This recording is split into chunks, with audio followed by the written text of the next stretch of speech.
next mga kapatiran. Yan. Grabe, yung topic nyo, pag ako nag-preach, tumutugma talaga. Di ba? Tungkol sa kamatayan, no? Pero bagong yan, sino pa rito yung mahilig ng araw sa buktong-buktong? Yan, di ba maraming buktong-buktong, no? Pero ito kakaiba, hindi nyo pa narinig. Sabing ganun, magbubuktong ako, walang tenga, walang ilong, walang mata. Walang paa, walang kamay, pero kaya kang patayin. Anong sagot? Diba?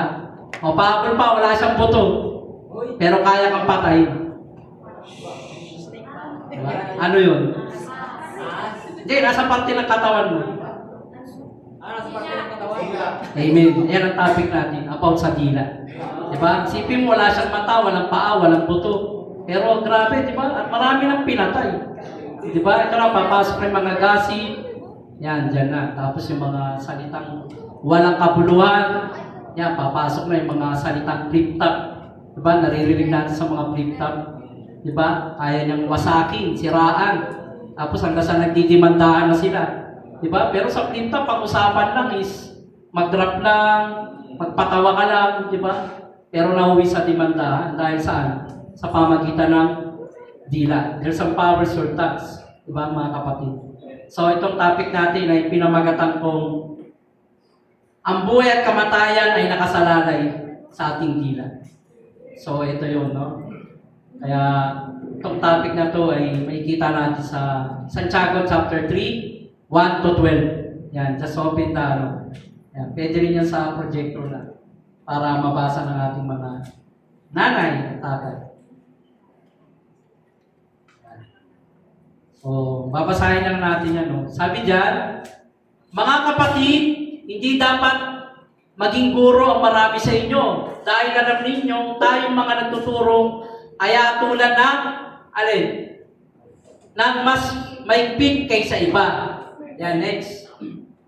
Tayong lahat tayo magkakakamali sa iba't ibang paraan. Ang sino mang ginagkakamali sa kanyang pananalita ay isang taong ganap at marunong magpigil sa sarili. Yan, next. Chapter 3 na. Kapag nilagyan ng pakagat ang bibig ng kabayo, ito yung napapasunod natin at napapabaling. Saan man natin naisip. Yan. Yung pakagat ay yan ang tinatawag na bukado. Yung takip ng sa kalesa ng mga kabayo, bukado yun. Malalim dyan. Tingnan ninyo ang barko kahit na ito'y maliit, na itutulak na malakas na hangin at na ibabalik saan man ang isip ng piloto sa pamagitan ng napakalit na timon. Yan, 5. Ganyan din ang mga dila ng tao.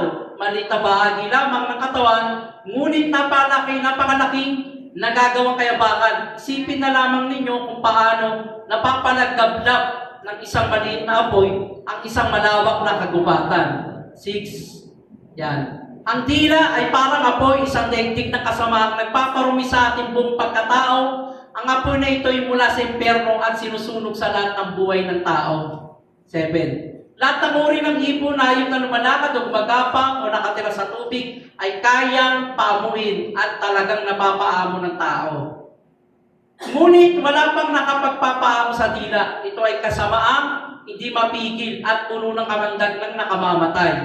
9. Ito ang ginagamit natin sa pagpupuri sa ating Panginoong Ama at ito rin ang ginagamit natin sa panlalait sa taong nilalang nakalarawan ng Diyos. Yan, 10. Yan. Jeff, excuse. Upo na lang, upo na. Sa isang bibig nang gagaling ang mga papurit panlalait, hindi ito dapat mangyari mga kapatid. 11. Hindi lumalabas sa isang bukal ng tubig tabak at tubig galat. 12, last verse. Mga kapatid, hindi makapamumunga ng olibo ang puno ng igos o ng igos ang puno ng ubas at lalong hindi rin ito bumubukal ang tubig taba sa bukal ng tubig galat. Purihin ang pagkabasa ng salita ng Diyos. Let's pray. Lord, maraming salamat, Lord, sa mensahe mo, sa topic na binigay mo sa aming Panginoon. Lord, tulungan mo kami, Lord, na maunawaan namin ito. Bigyan mo kami, Lord, ng spiritual understanding, spiritual gifts na maunawaan namin. Higit sa lahat, may-apply namin sa aming puso at aming buhay ito, Panginoon. Na yung salita ay patuloy, Lord, na gaya ng tabak, matalas, at nakatataw ng iniisip at binabalak at tumatagos mula kasukasuan at pinag-iwalayan ng utak ng tao at kaluluwa. Walang iba kundi ang salita mo, Lord, na nagbibigay buhay, Panginoon. Subalit ang aming mga salita, Lord, ay walang kabuluhan at nakakasakit at nakakasugat. Ano pa't kaya nito, Panginoon, supilin at sunugin lahat ng uri, Panginoon. Ngunit, O God, ang salita mo, Lord, ay patuloy, Lord, na siyang titimo at patuloy, Lord, magtuturo sa amin, Panginoon. Lord, thank you po. We pray. Amen. Yan. Puri ng pagkabasa, no? At ang salita ng Diyos. Yan. Paano nakakapag-manifest sa tao? So, dito may pinabanggit dyan na mayroong dalawang development. No? Pipili ka lang. Merong cars, merong blessing. No? So, dalawa lang naman yan eh. Yung pwede mong sabihin. Kung nakakapagsalita ka ng masakit sa tao, yun ay magbubunga ng ikakadamdam niya, no? Ikakatampo niya, no? At ikakabagsak niya. Meron naman na kapag magsalita ka na ikaw ay blessing, ayun ay nagpapalakas sa loob ng tao. At higit sa lahat, binibigyan mo siya ng buhay. Di ba sa basketball, di ba, napakalaki ng impact, yung palakpak, no? Tapos yung sigawan, di ba? Yung cheering, di ba? Napakalaga ng, go, go, go, Dexter, shoot mo, di ba? Lalo kang na-encourage, no, lumalakas, nabubuhayan ka, no? Ganun ang salita ng tao. Kapangyarihan. Hindi mo na kailangan pang gumamit ng gadget para yung tao lumakas, para yung tao ay bigyan pa ng encouragement. Salita mo lang sa pamagitan ng galing sa yung dila, ay yung tao ay kaya mo nang palakasin, no? At sabi nga dyan, na kaya niya, kung kaya mong pamuhin yung mga maiilang, mga ibon, mga hayop, mga isda, di ba? Kaya mo rin yung paamuhin. Pero yung dila natin ay napakahirap paamuhin, no? Kaya naalala ko nung di pa ako Christian, grabe, masakit ako magsalita, matalas. No? Ako yung pag nagsalita, prangka. Na bahala ko, wala akong paki sa nararamdaman mo. Basta ako masasabi ko, matalas talaga ako magsalita. Siyempre, bilang dating di pa Christian, dating pariwara, di ba? Lahat tayo naman ay nakadanas ng ganun salita. No? Sabi ko nga sa tatay ko, di ba, saktan ako, di ba? Wag lang ako salitaan na masasakit. Di ba? Kasi mas masakit yung salita kaysa saktan ka. Kasi yung saktan ka sa totoo lang, naranasan ko yun. Yung mga gulpi-gulpi sa akin ng tatay ko. Katigasan ko rin kasi ng ulo. Manit na ako ron eh. Pero kapag yung salita, grabe, kahit hindi ulit-ulitin, di ba? Sabihan ka na ng bobo isang beses, di ba? Habang buhay mo na, dadamdamin mo. Bakit? Ganun siya nagmamanifest. Kaya kang, saktan. Di ba? Tagos sa puso. So, yung salitang yung nakaka-reject, yung mga, ay, bobo ka, wala kang mararating. Di ba? Ang ganjak ka lang.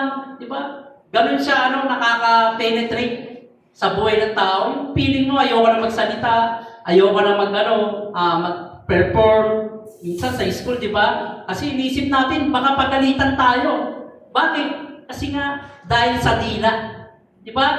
Ayaw nating masabihan tayo na bobo, aangangay, mga ganun. Di ba? Kaya yung bata minsan ay hindi nadidevelop yung kanyang pagkatao. Kasi nga, nakasalita sa kanya, hindi maganda.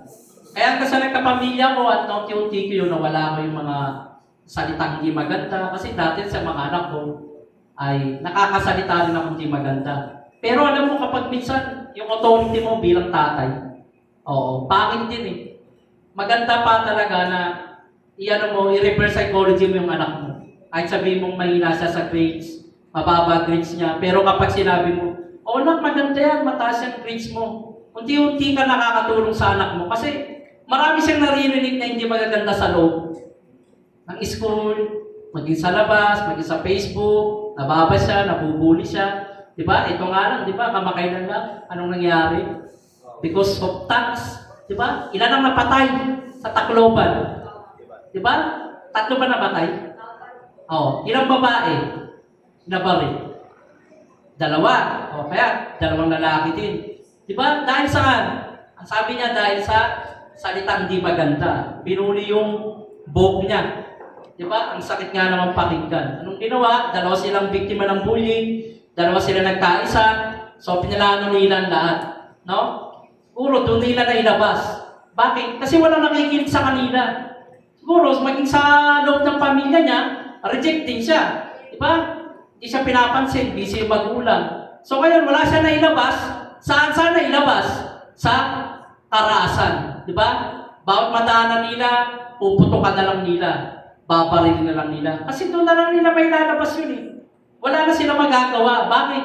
Under na sila ng kaaway, ng evil spirit. Diba? Nakontrol na sila. Kaya nga sabi ko sa inyo, kapag ang tao, rejection, tapos nakakarinig na siya ng hindi magaganda, papasok na anxiety, depression, pressure, ano pa, siya, wala nang pag-asa sa kanya. Ngayon, nag-develop sa kanya, doon niya nailabas. Saan? Sa karahasan. Diba? Kasi nga sabi ganun, nagsimula sa tuksuhan, nauwi saan? Sa bulian. At nagbunga ng kamatayan. Ganyan si Dila. Diba? Ganyan niya kaya niyang wasakin. At ang masaklap, nadamay yung inosente, yung mga walang kinalaman, kaklase, diba? Tapos sinundan pa ng sa Cavite. Kita nyo rin yun, diba? Bullying din yun. Nagtalim siya ng sama ng loob, di rin niya nailabas sa magulang niya. Diba? Saan niya nailabas? Sa galit, nakontrol siya. Diba? Saan? Sa pamagitan lang yun ng dila. Mga narinig niya, di magaganda. Pinagsasaksak niya, ang bilis niya manaksak, di ba? Kasi nga, poses na yun, Ganun ang mga kabataan ngayon. Ang poses ng araw, sabi nga namin ni Pastor Jerry, ng araw, di ba, napapalayas mo yan. Lumayas ka sa tanas ka. Nagwawala, sumusuka, di ba? Tinatalian mo. Ngayon, iba na. High-tech na. Di ba? Ano na sila? Obsessed na, poses na talaga. Diablo lang kumukontrol. Di ba? Kaya bantayan natin ang ating mga dila. Kung tayo ay nakakapagbigay ng encouragement.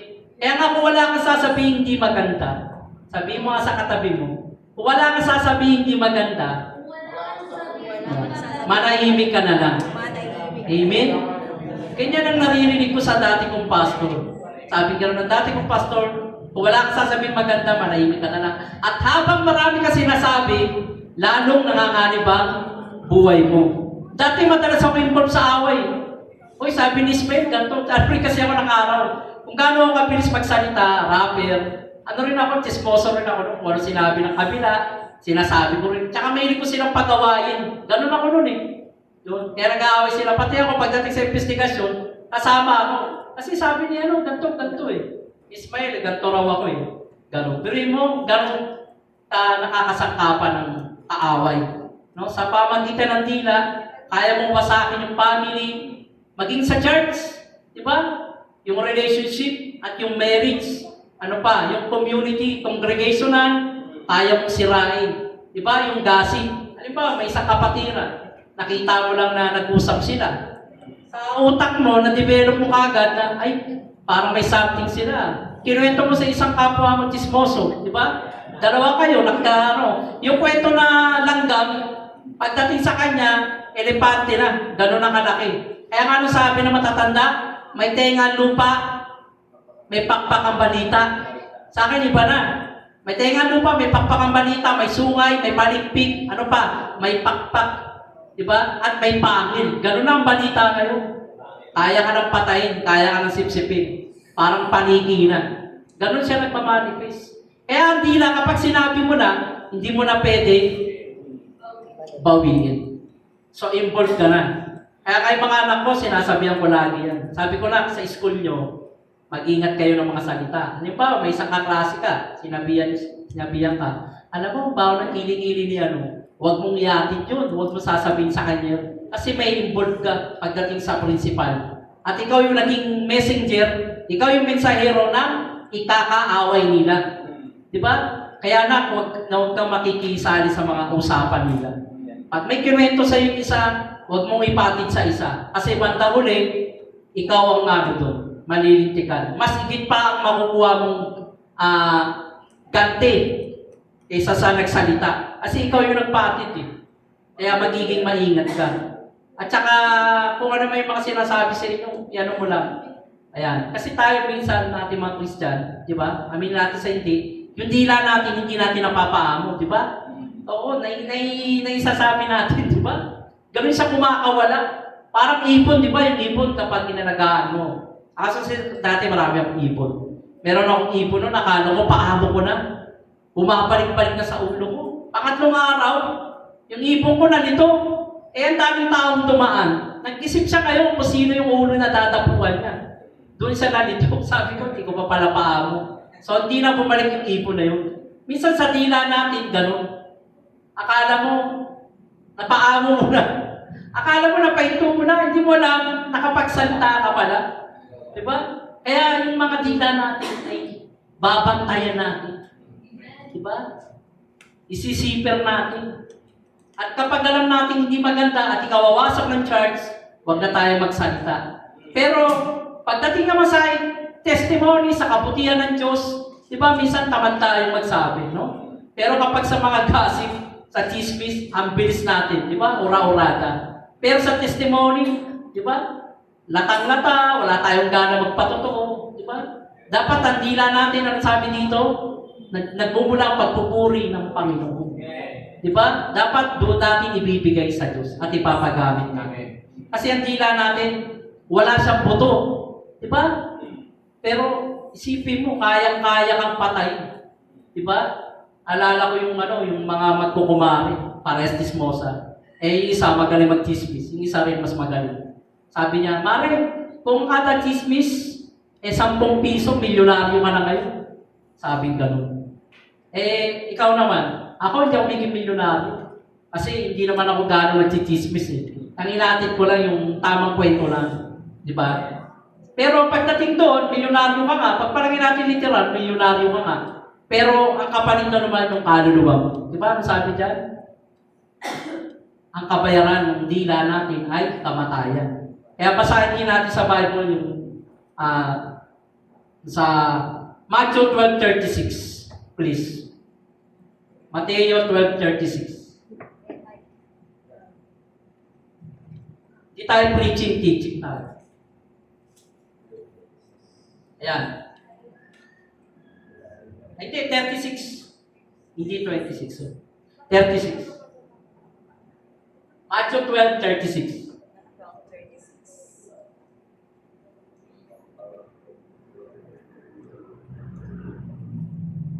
Yan, thank you.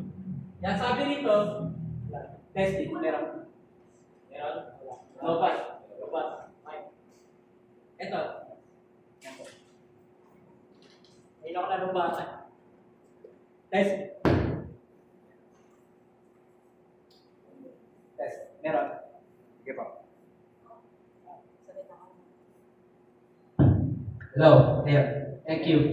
Sabi dito sa Matthew 12:36, tandaan ninyo sa araw ng paghukom, pananagutan ng taong bawat walang kabuluhang sinasabi niya o sinasalita. Grabe, no? Buri mo tayo na sa dila. Pananagutan na ng tao. Diba? Lalo ngayon, diba? Alala nyo yung nakaraan, may nag-flip top battle. Hindi ko kilala, pero sikat to eh. Lumalang sa page ko. Sabi niya gano'n, Kordero ng Diyos. Sabi niya, kumanta lang ako ng Kordero ng Diyos. Flip top, magingay. Maya-maya nawalan siya ng boses. Diba? Oo. Bakit? Sabi ko nga, ang palad dito eh. Karamihan ng tutuyasan ko sa mamatay. Diba si Herodes, nang kunin niya yung kapa ni Lord, yung tabi ni Jesus, di ba namatay na? Ano sabi niya? Ako ang Diyos, ako ang hari ng mga hari. Instant namatay, di ba? Inuhod. Oh, ganun ang blasphemy. Pagtutuyan yun. Hindi mo pwedeng ano kasi nga ang dila natin na yan, automatic. Sinabi na ni Lord na meron tayong pagbabayad. Di ba? Yung mga parte ng katawan natin, nakala nyo, walang pananagutan yan. Napakarami. Hindi yan binigay ng Diyos para makinabang ka lang sa pangsarili mo. Binigay ng Diyos kung gagamitin mo sa kanyang karyan, sa kanyang kadakilaan. Diba? Ang tanong, napapapurihan ba ang Diyos sa pamagitan ng bibig? Yan. Test. Bye. Test. Sa pamagitan ng bibig. Yan. Isang mic. Hello. Yan na. Okay. Test. Test. Test. Wow. Ay, yung ano, meron ka pa. Testing. Test. Law. Testing. Testing. Test. Mabigat yung design. Testing. Hello, testing. Ayan. Thank you. Ayan. Pero pinapahirapan ako magsasalita. Yan. Kaya sa atin, yung maliit na bagay lang, napakalaking pagbabayaran. Diba? Sukatin nyo ilang bang inches ang dila.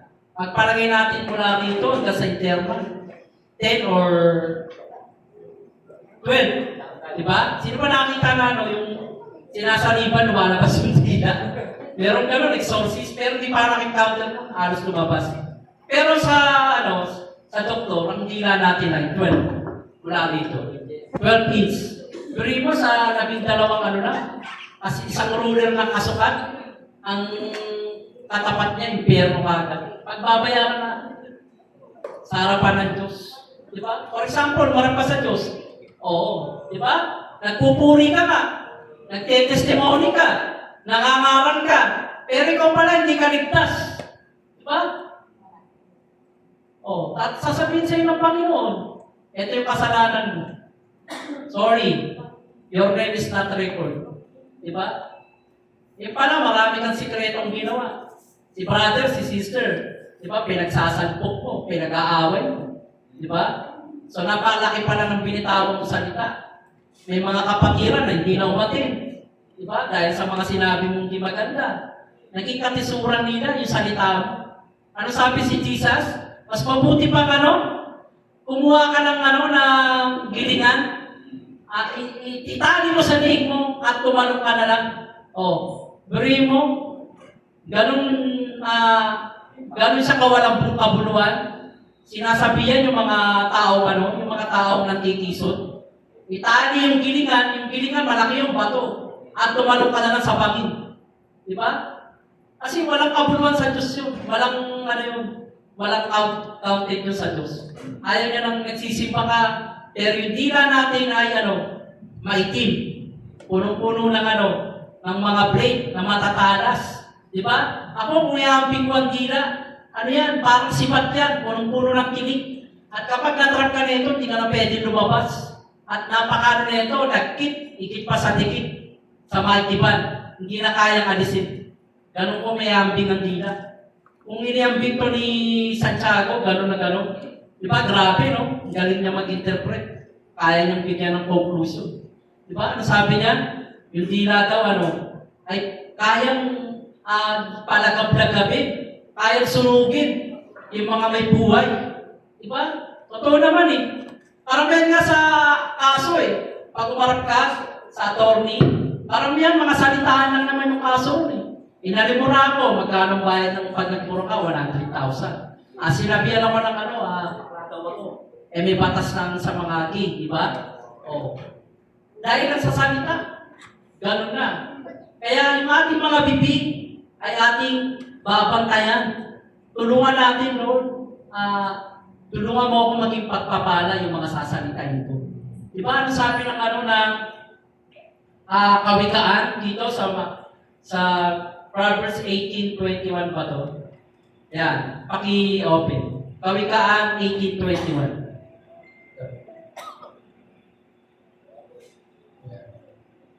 Ayan sabi gano'n sa Kawikaan 18:21, listen carefully. Ang buhay at kamatayan ay sa dila nakasalalay. Makikinabang ng bunga nito ay dito ay nagmamahal. Amen? Dapat ang dila natin ay maging daluyan ng pagpapala, ng kalakasan, ng buhay. Amen? Hindi yung salitang pangit. Diba? Kasi kapag yung kapatiran mo, dinaw mo, binaba mo, binagsak mo, counted ka na sa Lord. Diba? Kaya kayong pag-aawit natin diba? Lumalakas tayo. Bakit? Kasi yung kinakanta mo may buhay. Wala diba kundi yung Word of God. Kasi yung halos sa kanta naman, karamihan Word of God yan Oo, ni-revive lang. Di ba? Pinaganda lang. So, ganun siya nagbibigay ng buhay. kapag maganda yung awitin mo. Pero kapag ang awitin mo, di ba, lakas tama, di ba? Malakas tama mo na rin. Tapos ano pa, kapag yung awitin, nag-aaliw sa usok at irlama, di ba? Feeling mo, emotional ka na, sisiraan ka na, di ba? Marami rin kaya nagpapakamatay dahil sa awitin. Di ba? Ganun siya dahil sa dila rin nagmula yun. Di ba? Pero kapag ang inaawit mo, may buhay, spiritual, si Lord ang tinataas, nagkakaroon ng revival, ng pagbabago. Amen? Pero kapag ang dila natin, ay walang kasaysay, walang saysay, walang buhay, ang pangit. Di ba? At habang nagsasabi ka ng pagpapala, at ikakabless nila, lalo ka namang ibe-bless ng ating Panginoon. Amen? Pansinin nyo, di ba? Si Brother Dexter. Nakita ako sa bangko yan. Di ba? Dami sugat. Palagay mo kapag inatulang ko yan, adik ka. Buti natanggap ka pa sa trabaho. Di ba? Ano mararamdaman ni Dexter? Long guard to Alam mo kung sino, porque may baril. Shotgun yung dala na. Ako, 38 lang. Hindi naman ako nanalo kasi isang pindol lang na, talsik na ako shotgun, 24 yung bala yan Hindi na ako, papakabay ka na ako kasi 12 yun. Pero ang ginawa ko, pag-ibig. Diba? Ano sabi ko kay Dexter? Alam mo, mahal ka ng Diyos. Diba? Kasi sa kabilang panin ng kadiliman, ang naririnig niya, masasakit. Wala kang mararating. Tapos yung pulong pa na makadapro sa kanya. Ganyan ka na lang, ganon. Diba? Pero nang marinig niya yung salitang, mahal ka ng Diyos, tumago sa puso niya. Bakit? Ano sabi ng Hebrews chapter 4 verse 12? Sapagkat ang salita ng Diyos ay buhay at matalas. Ito'y tumatagos mula ka lang ng utak ng buto, tumatagos sa alin pinagwalay ng kaluluwa at nagbabago ng buhay ng tao. Amen? Why? Kasi yung Word of God, sa pasimula pa ay naroon na ang salita at ang salita ay Diyos. Diba? Ay kasama ng Diyos. Walang iba, kundi sino yun? Alala ka sa ng boses ko. Ay, testing.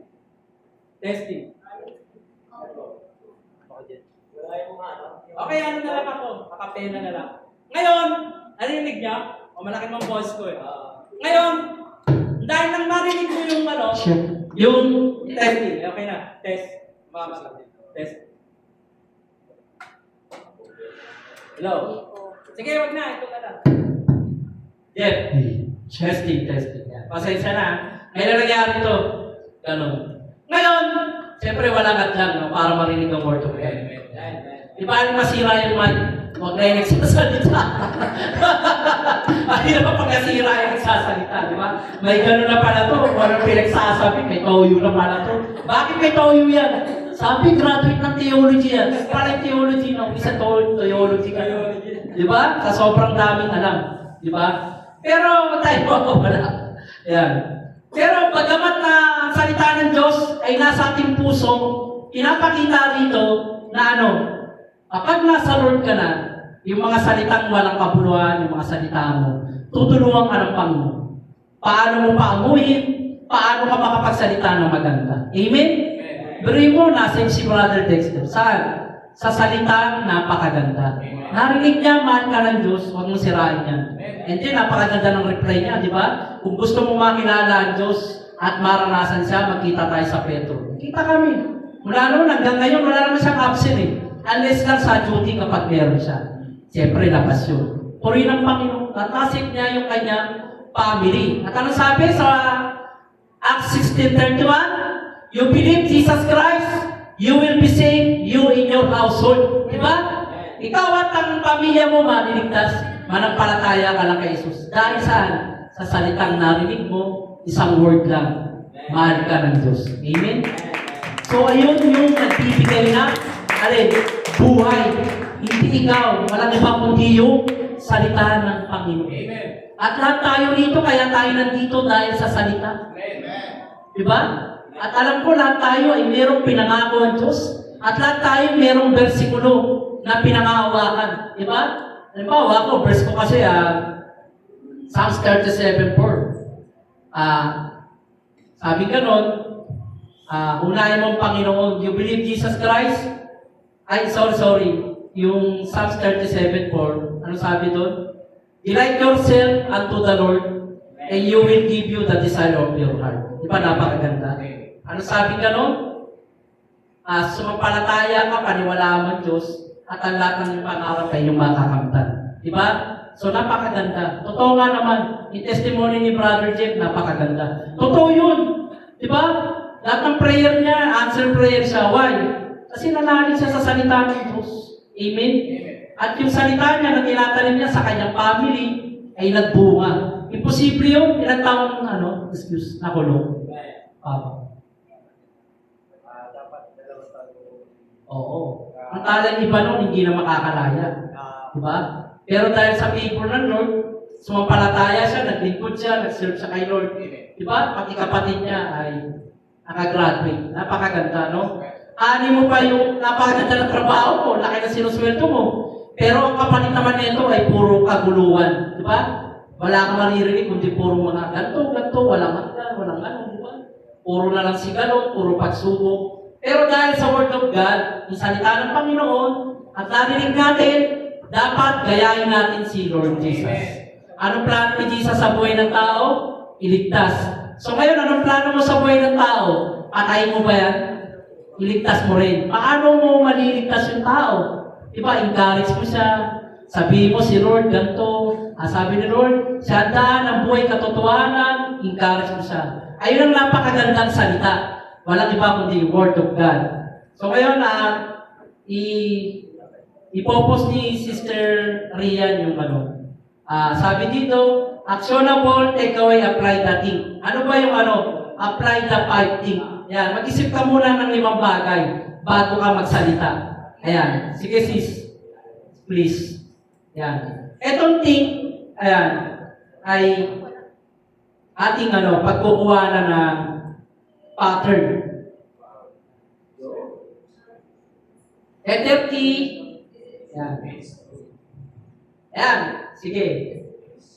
Yan, thank you. Yan. 5 lang yan, dyan tayo kumuha ng pattern. Sabi dyan, it is true. Yan. Yung sasabihin mo ba totoo? Makinig. Testing man. Yung sasabihin mo ba totoo? Yan. Bago ka magsalita, isipin mo yung sasabihin mo kung totoo. Yan. Baka mamaya kasinungalingan yan. Mamaya narinig mo kay Brother Dexter. Alam mo si ganito pala, lilipat na sa church. Ayun pala, hindi lilipat. Diba? Mali yung pagkarinig mo. Isipin mo muna kung totoo. Diba? Yan. Isipin mo muna, letter F, it is helpful. Makakatulong ba yung sasabihin mo sa kanya? Mamaya may pagsubok siya. Namatayan siya, di ba? Tapos sinabi mo pa, kaya mo yan, bukas ikaw nasunod. Lalo mo na. Di ba? Sasakalin ka nun. Kailangan yung powerful. Paano nagiging powerful ang salita? Hindi sa'yo, sa versikulo. Di ba? Alam mo, ganito, gaya kanina. May verse na sinabi si Brother Arnold ba yun? Ronald, di ba? At ano sinabi niya? Bago ka sumong sa bagyo, kasama ko na si Cristo. Nandun na sa bangka na una na. Amen po po, di ba? Lahat ng pagsubok natin, itong natin dinaanan na ito ni Jesus. Kaya nga sabi niya ang ibig sumunod sa akin, pasanin ang aking krus. Ibig sabihin, kung anong pinaanan ko, ay dadaanan mo. Kung anong binuhat ko, ay bubuhatin mo. At kung ano yung ginawa niya, ay gagawin mo. Tapos ang kagandahan pa kay Jesus, hindi madako. Ano sabi ni Jesus?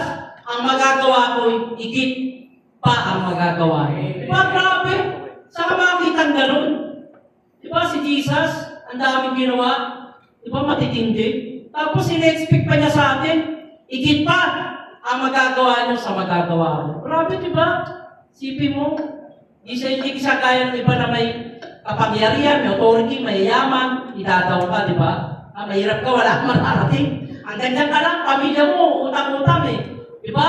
Tawag Tumbay, tawag Chinese, utang diba? Dati ikaw, utang, aso mo nakatali. Ngayon, ikaw, sige, aso mo, walang tali. Diba? Abuli kasi siya. Diba? Ibig sabihin ko rito, walang ibang salita na napakaganda, kundi ang verse na sasabihin. Amen? Number 3, it is inspiring. Nakaka-inspire ba yung sasabihin mo? Diba, may isang sister, diba, hirap sa pag-aaral. Tapos sinabi mo pa, alam mo, ang edukasyon ay nakakasira ng barkadahan. Di ba? Ano yung, ano yung spark makikita niya sa'yo, maririnig niya sa'yo, kinalo mo lang ginaw, di ba? Halimbawa, ikaw, bobo ka sa klase. Pilipino lang, di mo pa munawaan. Halimbawa, ganito, Pilipino. Sabi ng teacher, magbigay kayo ng salitang tayo-tayo. O ano ba yung salitang tayo-tayo? Di ba? Halimbawa, kayod kalabaw. Ayan, mga tayo-tayo yan. Ano pa? Kapit toko. Diba? Ibig sabihin ng kapit toko, kumakapit ka talaga kahit mahirap. Yung kayod kalabaw, nagtatrabaho ka, parang kalabaw. Di ba? Eh, tinanong si Juan, Juan, tayo-tayo magbigay. Nag-isip si Juan. Ma'am, alam ko na, ang tatay ay nadapa. Ito ang sabi ko sa tatay. Tayo. Niliteral niya, di ba? Sasabihin niya, tayo ay isang kapit toko. Di ba? Eh sinabi na niliteral. Ang tatay na dapa, tayo. Nasabi, pinalo siya ng teacher. Di ba? Letter N, it is necessary. Ayan ba ay pangangailangan ng salita? Di ba? Tumutugma ka ba? Necessary ba yung sinasabi mo? Baka mamaya ang problema ng isang sister, love life. Babanatan mo ng break. Tama lang yan. Iwan mo na yan. Di siya karapat dapat sa'yo. Kaya gusto naman ng sister marinig, encourage mo siya na kung kayo. Di ba? Hindi, diniscourage mo agad, di ba? Eh, byuda ka, wala kang sabi ko. Baka may gift ka rin sa lebasi mo, hindi na mapag-asawa, kaya byuda. Letter K, it is kind. Ayan. Nakakabuti ba yan? Para ba si kabubuti yan? At isasabihin mo ba ay paamo sa pandinig niya? Di ba? Kaya alam nyo, sa salita lang, marami ang nasisirang buhay ng tao. Di ba? Marami ang nawawasan. Di ba? Maraming pamilya. Di ba? Kaya kayo, mga kapatid, hanggat maaari, sabihin nyo, maging malambing kayo. Di ba? Binigyan kayo ng isang bagay, appreciate nyo, napakaganda naman na ito. Di ba? Dapat showy kayo. Di ba? Ako showy ako sa mga anak ko. English ko, nalitan ko, nais mo nga ako, gano'n. Kasi yung mga salitang yan, napakaksila ng buhay natin, di ba? Topic kanina sa testimony. Hindi mo na masasabi yan pagpatay ka. Di ba? At kapag namatay yung isang mahal mo sa buhay, hindi ka na rin niya maririnig eh. Di ba? Yung bulaklak mo, baliwala na lang yan. Yung chocolate mo, bibigay mo sa patay. Baliwala na lang yan. Sino tatanggap niyan? Buod. Di ba? Dapat yakapin mo siya, hug mo siya, embrace mo siya, magsalita ka ng mahal kita. Diba? Ate, salamat po ate. Ate, di ako nagkakamali, naging kapatid kita. Ate, salamat at mahal mo kami. Kuya, thank you kuya sa prayer mo. Diba? Kailangan na, mga ganun tayo, sorry tayo dapat, diba? Hindi yung magsasabi ka lang pag meron kang iPhone binigay sa'yo, diba? Nagkakalampasay ka, nag-ano ka, diba? Binigyan kang iPhone, eh. Hindi dapat ganun, diba? Maliit man o malaki, dapat marunong ka mag-appreciate, magpasalamat. Amen? Buha niyo ako. Pangalawa, ginagawa ko sa anak ko, hindi ko isinabatas yung buhay ng tatay. Ang ginawa ko sa mga anak ko, bibili ako ng hamster, para maka-fellowship ko sila. Ano pa? Nag-drawing ako, bibili akong clay, tinuruan ko sila mag-pattern, gumawa ng dinosaur, ng mga iba't iba, no? Kasi marunong akong gumawa. Naka-fellowship ko sila, nababati ko sila. Open yung anak ko sa akin. Na pag may maniligaw ka na, okay lang sa akin. O mag-boyfriend ka sa akin. Kasi pag ang bata, abang inigpitan mo yan, lalong kumakawala yan. Oo. Kaya huwag mong gagamitin yung batas mo bilang tatay ka. Ganito ako masusunod, hindi. Parang ganyan eh. Na gusto ko maging nurse ka. Eh, gusto naman niya computer science. Palagay mo, kapag nasunod ka niya, nag-aaral siya, matututo ba siya? Hindi. Diba? Hindi naman. Kasi wala sa puso niya. Kuha niyo ako. Hindi laging ikaw ang masusunod. Diba? Kaya napakaganda yung sa pamilya natin, may pagmamahalan, may lambingan, at higit sa lahat, nagsasabi tayo na, Daddy, I love you. Tatay, thank you. Bukod sa nagbe-bless ka, di ba? Iba pa rin kasi yung iba pa rin yung iba yung nararamdaman mo, o ipinararamdaman mo sa kanya, iba pa rin sa salita. Dapat magsama yan, yung salita at gawa. Di ba? Parang faith and acts, di ba? Kaya nga sabi ko ng walang gawa, puro salita, ay patay sa harapan ng Diyos. Di ba? Di ba? Naramdaman nyo na ba ito? Nararamdaman mong mahal ka niya. Pero may hinahanap ka pang isa di ba? Ano hinahanap mo? Yung salita na sasabihin niya. Mahal kita, di ba? Ganun. Tsaka yung dapat magkikis ka sa ulo niya. Kaya mahalaga rin. Bilang tatay, napakalagay sa mga tatay. Di ba? Tsaka yung gentleman. Ayan, pag may binubuhat yung asawa nyo, dapat tulungan nyo, kunin nyo yung dalayan niya, di ba? Si gentleman. Ba, may naulang tumatawid. Di ba? Bilang lalaki, tutulungan mo yun. Diba? Ganun dapat. Ibig sabihin ko, in-impress mo yung pag-ibig mo at bukod sa sinasabi mo, pinapakita mo. Diba? Kasi napakahirap. Totoo lang naman talaga. Napakaiksi ng buhay. At ang buhay natin, di natin alam. Diba? Meron akong kumakain ng balot eh. Pagkain ng balot, namatay. O, binuksan niya yung balot. Pag gano'n, namatay. Iningnan, wala naman. Yung pala ng inautopsy, hindi dahil may poison yung balot. Alam nyo kung saan siya namatay? Hindi sa balot. Panis, may lason. Namatay siya saan? Pagkain niya, binuksan niya, patay. Yung pala dito niya, may secret hidden. May tama siyang sekreto. May pago pala yung ano niya. Yung dito, yung tisame, may pago pala. Pagkain niya, kung pala tumusok. Ibig sabihin ko, ang buhay natin ay parang gano'n. Napakaiksi lang. Pago lang pala katapat. Di ba? O isipin mo, pag nasugatan ka ng pako, natapakan mo yan, may kalawang. Isipin mo sa kalawang lang, patay ka lang. Oo, pero ang attorney, dami nga na ipanalo, totoong buhay ko. Dami nga na ipanalo.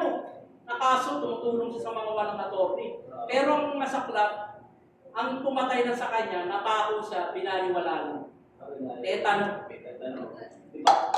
Ibig sabihin ko, sa isang bagay na napakaliit, diba? Kaya kang kulit. Ganun ang buhay natin, napakaisipan. Diba? Bukod sa mga dila natin. So sa dila, dapat tulungan natin na yung pagsasalita, bilang ikaw na nagsasalita, ay mapapakinabangan niya yung maririnig mo. Diba? Hindi yung nonsense, diba? Nonsense naman sinasabi mo. Wala namang kabuluhan yun, diba? Dapat mayroong kabuluhan. Kasi tayo ang mag-ahani niya at sisigilin tayo ng Panginoon. Ako napansin ko yun, unti-unti kong nabago yung salita ko.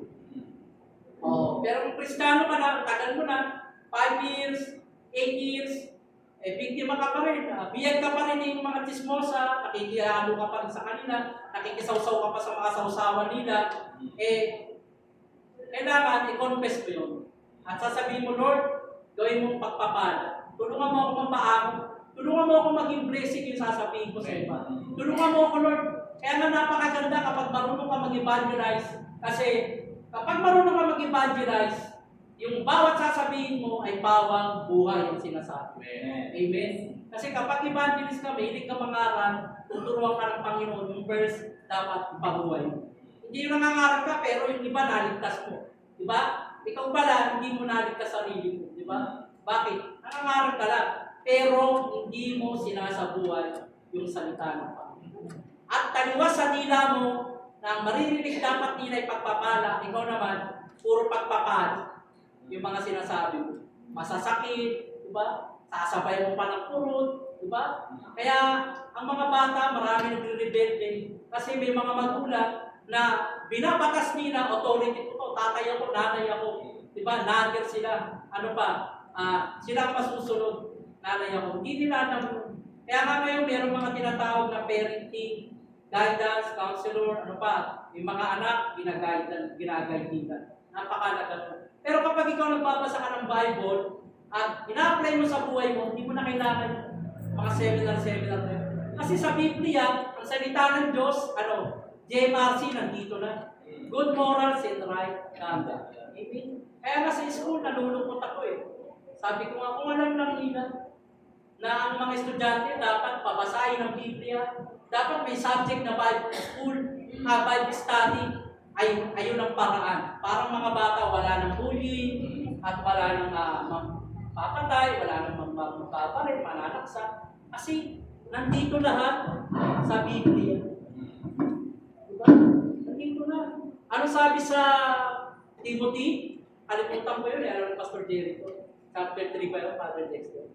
Nasa uling araw, ang mga tao yung magiging makasarili, bastos, suwain, Oo, sumalit sa magulang, wala utang na loob, napastangan, gumagawa ng mga kasamaan, ayun na yun. Oo, yung ano ni Timothy, prophecy niya, na in the last day, ayun na yung mga suwain, yung mga bata. Bakit? Kasi sila yung mga hindi nakarinig ng mabuting balita. Amen? At ang naririnig nila ay puro mga dilang pumapatay. Dapat ang maririnig nila, dilang bumubuhay. Amen? Tayo yung mga Kristiyano, dilang bumubuhay. Amen? Dapat yung mga dila nyo. Diba? Diba? Oo. Nautusan nyo na ba yan? Ikaw dila. Sa pangalan ni Jesus, dapat buhay ang sasabihin. Amen? Sige nga, i-apply natin. 1, 2, 3. Utusan natin. Hawakan nyo to. Sige, bayaan nyo ako. Utusan nyo, turo nyo yung dila nyo. Dila! Dapat ang sinasabi mo ay nagbibigay buhay. Hindi kamatayan. Mula ngayon, kami mga ngaran at nagbibigay buhay sa mga tao. Amen? Yan, so palakpakan natin.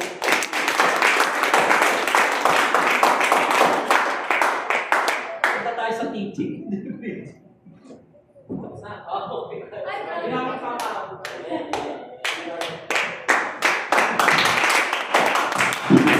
Amen!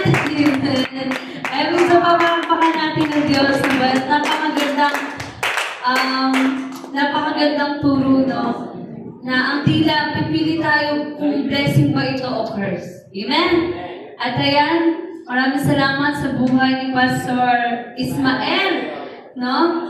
And this time, tayo po ay dadako sa ating tithes and offering. Amen. Palakpakan naman natin si Pastor Jerry. Yan, at po yung Panginoon dahil makakit lang nila yung mga mic natin ulit. Hallelujah!